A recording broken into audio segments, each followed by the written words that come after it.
By the looks of my watch, it's officially grave time. Back in October of 2022, myself and my coworker John Weisker attended yet another cemetery tour, this time in Placerville at the Union Cemetery. Placerville, California is located in Dorado County. There were different storytellers reliving the lives of the people that are buried there. And unfortunately, the audio is terrible. This is a huge reason why I don't like to record people speaking outside, because of the different ambient noises. Wind is always a factor sometimes. And of course, people don't speak up very loud. It's not their fault. They weren't provided with microphones. And so this is the outcome. But I put a lot of effort into documenting this whole entire thing. So why not make a video of it? So if the video really sucks, you don't have to continue to watch it, but I just ask that you join me on the next Grave Time adventure. Well, folks, I am Henry Sylvester Morey. Now, I was the backbone of the El Dorado County gold mining industry here until well into the 20th century. At least that's what they tell me. Really, I was just a simple businessman. I was a family man. I'd like to think a bit of a trailblazer. I was civic-minded, and I do believe that you do right by your community, and that's what I did. But that didn't mean I couldn't make a little money doing it. Now, I came out here to California after mustering out of the Union Army, 6th Regiment, under the rank of bandmaster. Now, when I got back to Maine, which is where I'm originally from, I had been working in the shipbuilding industry. But at this time, I didn't feel like it held anything for me any longer, so I set my sights on the fabled West. And I joined a wagon train, heading out here to California, along with my wife Ellen and our 3 children, Eva, Frank, and Arthur. We settled out here in Placerville. One of the first things I did when I arrived here in Placerville was I bought a small flour mill. And I got busy right away as I'm applying my trade as an honest businessman. Didn't keep that flour mill for long. The equipment burned out, and I was on the lookout for my next opportunity. And little did I know that that opportunity was right next door. The H.L. Hines Foundry. Now, that was the only foundry in the vicinity, and it was available for lease. So I purchased it, whereupon I renamed it the Morey Foundry. That foundry sat right down there on Main Street and Canal, with close proximity to Hangtown Creek to power the plant. Now, being the only foundry in the area, that wasn't a hardship for us. I mean, if you needed any kind of equipment, any kind of part, or anything, you either came to see me or you had to travel a fair distance. I could fashion, forge, design any kind of part or equipment imaginable. Anything from a small joist hanger to a part for a local bridge. Many of the Comstock mines around here have me to thank for at least some of their equipment. Heck, I even cast wheels for the Southern Pacific Railroad. Now, not to boast, but I was a bit of a civic leader in my day.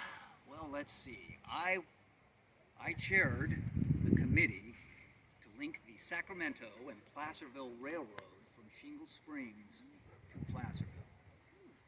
I was also on the executive committee of the County Mining Association, and I served as agricultural commissioner in 1870.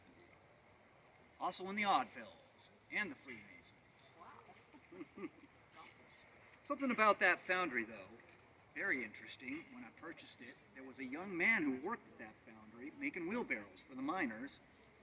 He'd go on to make quite a name for himself in the automobile industry with his brother up in Oregon. But that's a story for another day.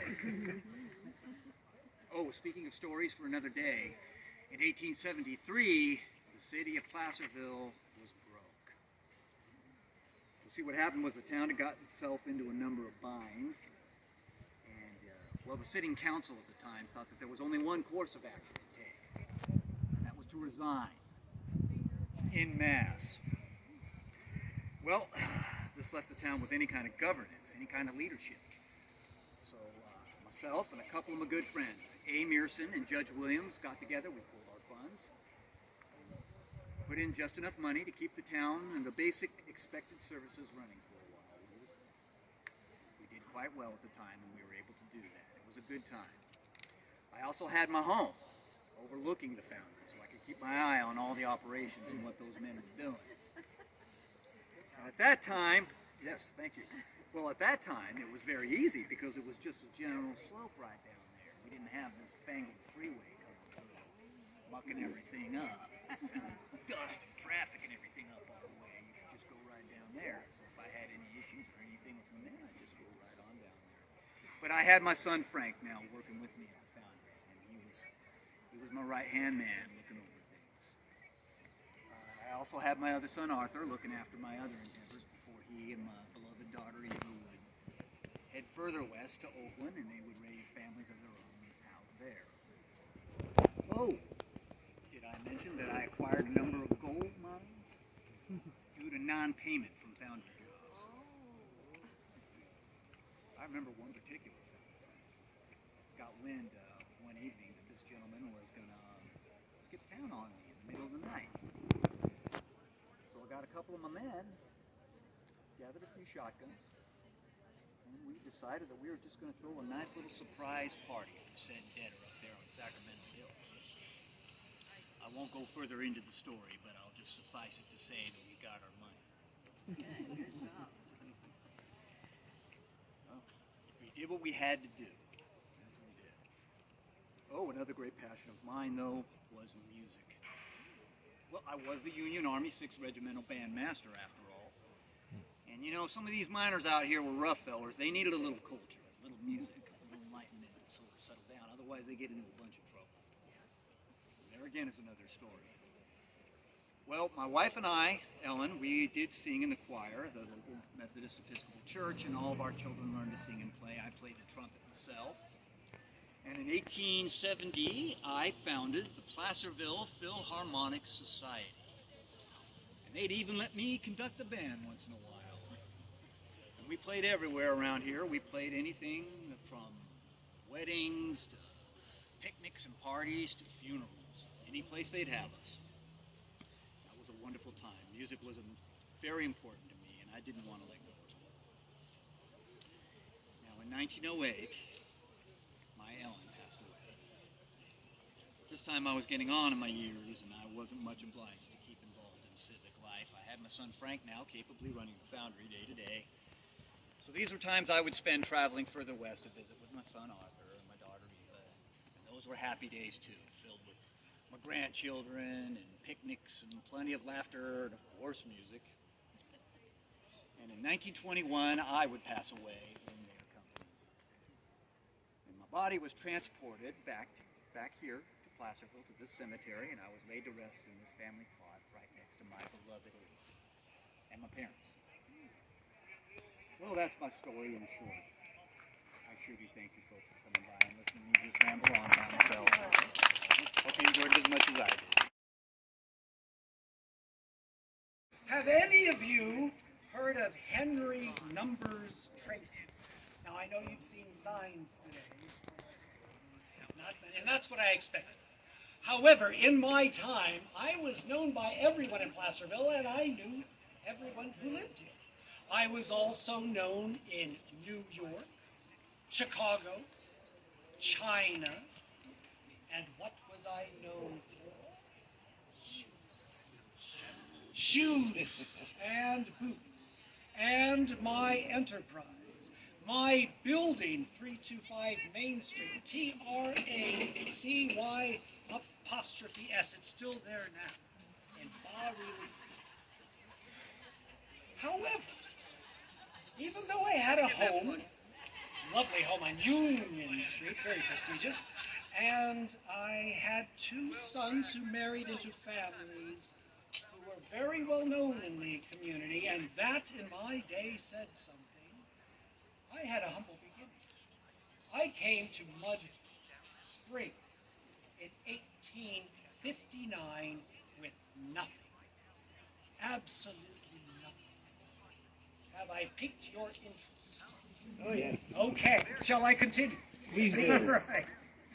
Well, I came from Ohio at the age of 23, and in Mud Springs, it has a new name now, El Dorado. Yes, it's still there.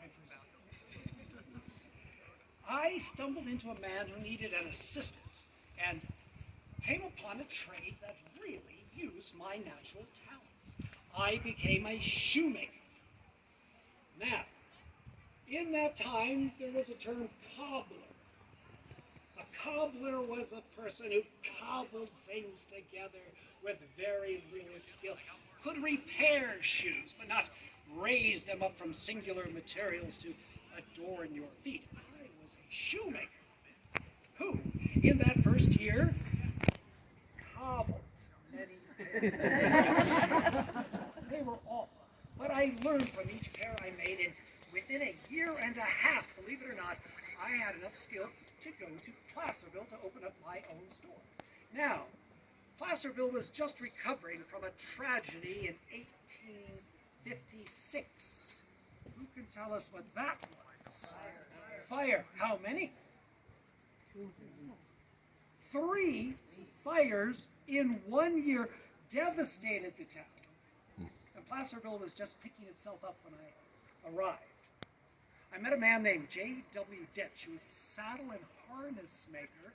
He and I pooled our resources and bought our materials, mostly leather, at full prices. We also set up a storefront right across the street from the Carey House Hotel. That's still standing, right? Yes. Yes. Well, it was just rebuilt in my time. Now, people from all over the country would come to the Carey House, and some of them would come across the street and want a new pair of handmade shoes. Every shoe required the making of a last.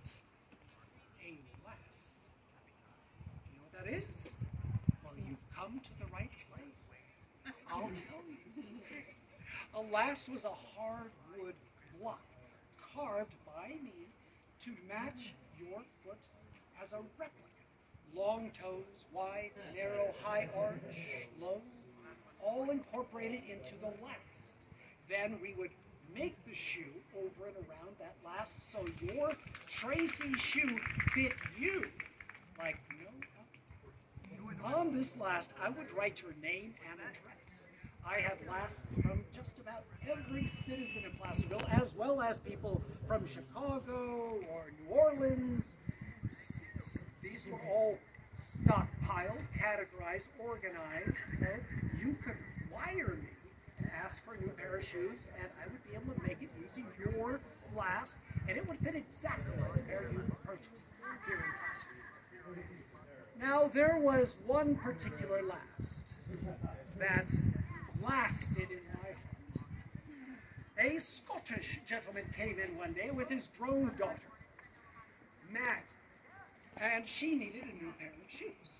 So I measured carefully her feet. I was so glad she had 2. And I found her rather vivacious and charming. And while measuring her feet, I had yearnings for hearth and home. I was 35 years old, I reminded myself, and a prosperous businessman. I think she was thinking the same thing. She was 18, ready to start a family. And so 1 year later, we did. We married. A year after that, we had our first, Mary Estella. And a year after that, her little brother, Perry. And 2 years after that, in the year of the centennial, Henry Jr., Henry H. We were a happy family with lots of noise, 3 children under 4 years of age. You can imagine. I was busy putting my name on my building when tragedy entered our home. Our Mary Elizabeth left us in her 4th year. And it took the wind out of the sails in our boat. It was particularly difficult for my son Perry. He was 3. Lost his childhood friend and big sister. He would follow my wife around for months, not letting her out of his sight. And would be asking, when is Mary Elizabeth coming back?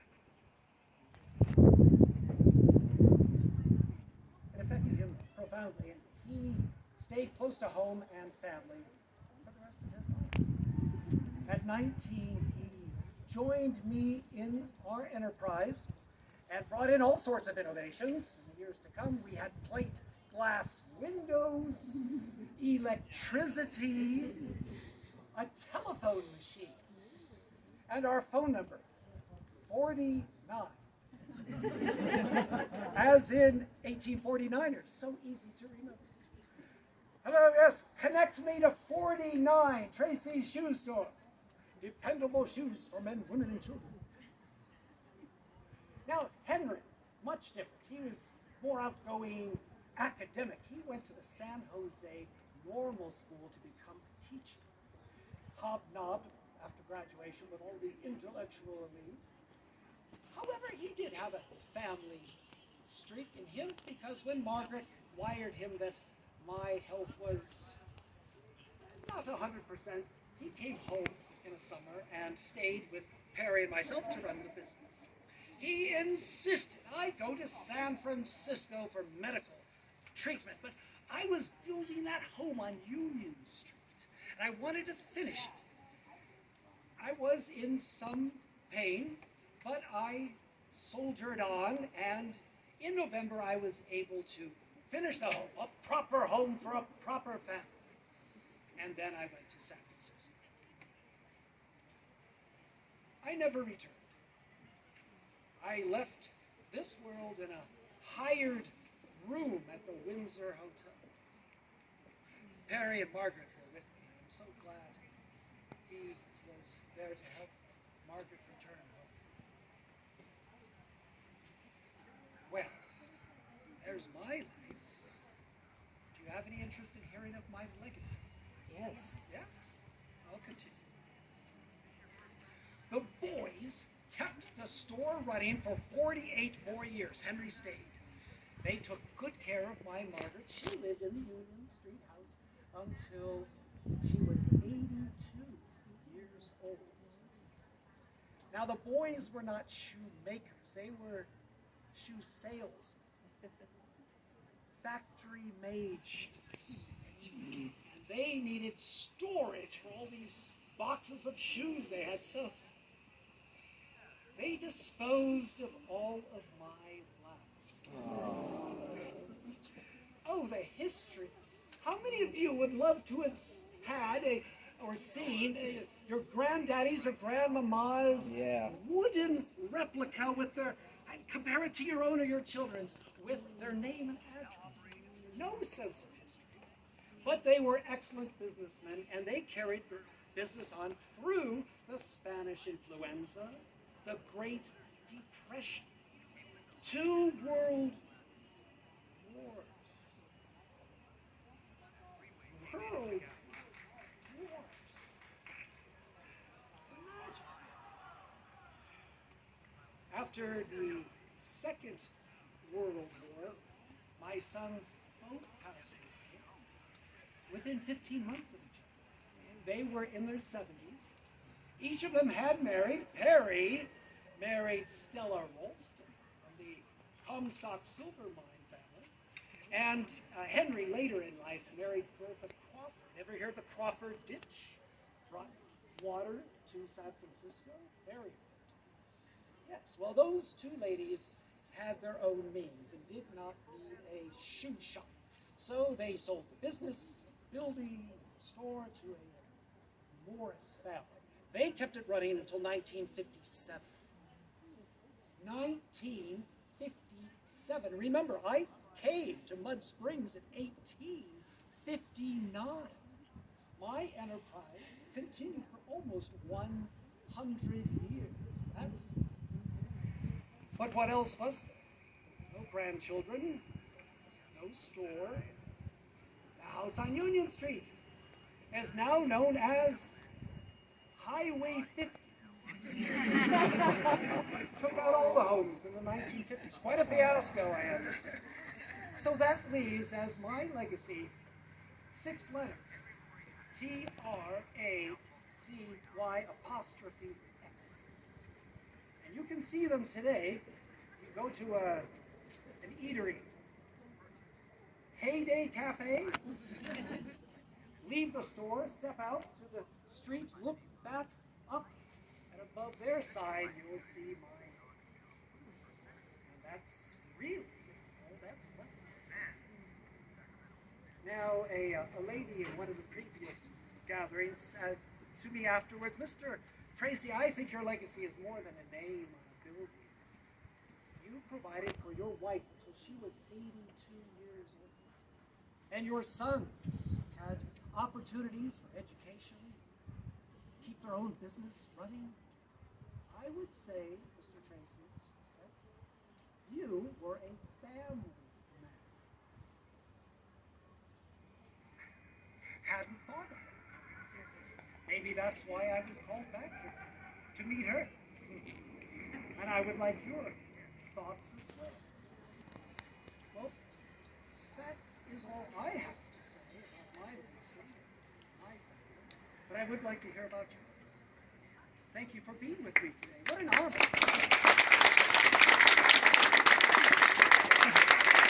Thank you. Alright, hey, if you made it this far, it means the video didn't suck. Anyways, thank you so much for watching this episode of Grave Time.